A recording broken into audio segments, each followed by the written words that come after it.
رسول اکرم صلی اللہ علیہ وسلم نے اللہ رب العزت کو یاد رکھی وہاں نہیں دیکھا۔ ماں عائشہ رضی اللہ عنہا کی واضح حدیث ہے، آپ نے فرمایا جس نے یہ کہا کہ نبی اکرم صلی اللہ علیہ وسلم نے اللہ کو دیکھا، اس نے جھوٹ کہا، اس لیے کہ اگر وہ دیکھتے رسول اکرم صلی اللہ علیہ وسلم اللہ کو تو یقیناً اپنی بیوی کو تو ضرور بتاتے آ کر کہ میں نے دیکھا ہے، لیکن آپ نے کبھی بھی اللہ رب العزت کو نہیں دیکھا۔ اس سفر میں آپ نے جبرائیل علیہ السلام کو اپنی حقیقی شکل میں دیکھا۔ اگر کوئی بھی اس معراج کا، اس سیر کا منکر ہو جائے، اس معراج کا انکار کرے تو وہ دائرہ اسلام سے خارج، کیونکہ قرآن کی صریح نص کا انکار کر رہا ہے۔ مگر مسجد اقصیٰ سے آسمانوں اور پھر لامکان پر جانا یہ خبر مشہور سے ثابت ہے، یعنی خبر مشہور جسے کم سے کم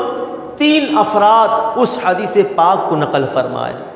اگر کوئی اس خبر مشہور کا منکر ہوتا ہے، انکار کرتا ہے، تو وہ گمراہ کہلائے گا، بددین کہلائے گا، کافر نہیں کہیں گے اسے۔ لیکن معراج کا ثبوت چونکہ بڑے بڑے محدثین نے، امام جلال الدین سیوطی ہو، امام احمد بن حنبل ہو،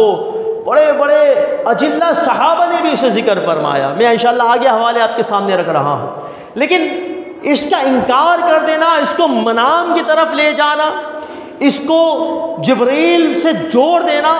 بڑی حیرت کی بات ہے۔ یہ کہہ دینا کہ بھئی معراج کی رات تو رسول اللہ صلی اللہ علیہ وسلم نے جبرائیل کو دیکھا، تو علامہ عینی شارح بخاری عمدۃ البخاری میں نقل فرماتے ہیں، آپ لکھتے ہیں کہ کیا صرف جبرائیل کو دیکھنے گئے؟ حالانکہ جبرائیل امین کو رسول اللہ 36,000 مرتبہ دیکھ چکے تھے۔ تو حضرت جبرائیل سے جوڑ دینا بڑی حیرت کی بات ہے کہ نقطہ سفر انتہا کو جبرائیل سے جوڑ دیا۔ اب جو اعتراض سامنے رکھا جاتا ہے، حضرت عائشہ صدیقہ رضی اللہ تعالیٰ عنہ کا قول وہ سامنے رکھا جاتا ہے، وہ کہتے ہیں کہ دیکھ حضرت عائشہ فرماتی ہیں، حدیث پاک ہے کہ جو یہ کہے کہ حضور صلی اللہ علیہ وسلم نے رب کو دیکھا، اس نے آپ پر بہتان باندھا، جھوٹ باندھا۔ تو حضرت عائشہ رضی اللہ تعالیٰ عنہ کا یہ جو قول پیش کرتے ہیں بطور اعتراض کے، آبجیکشن کے، حضرت عائشہ کا یہ اپنا اجتہاد ہے، استنباط ہے۔ آپ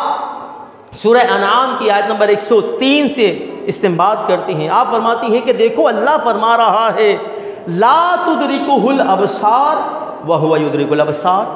کہ کوئی آنکھ اس کا احاطہ نہیں کر سکتی مگر وہ سب کا احاطہ کیے ہوئے ہیں۔ اس نے یہ اعتراض کے طور پہ یہ حدیث پاک سامنے رکھ دی۔ ہم یہاں جواب یہ دیتے ہیں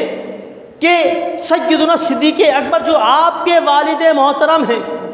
وہ آپ کے پاس موجود تھے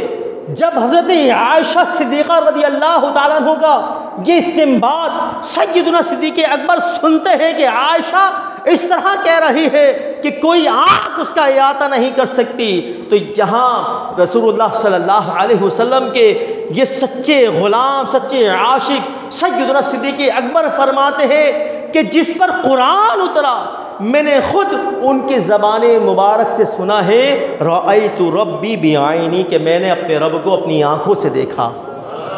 تو حضرت عائشہ خاموش ہو گئی۔ اور پھر حضرت امام احمد بن حنبل 6 لاکھ احادیث کے حافظ امام احمد بن حنبل، اتنا بڑا نام ہے آپ کا حدیث کی دنیا میں، حضرت امام احمد بن حنبل،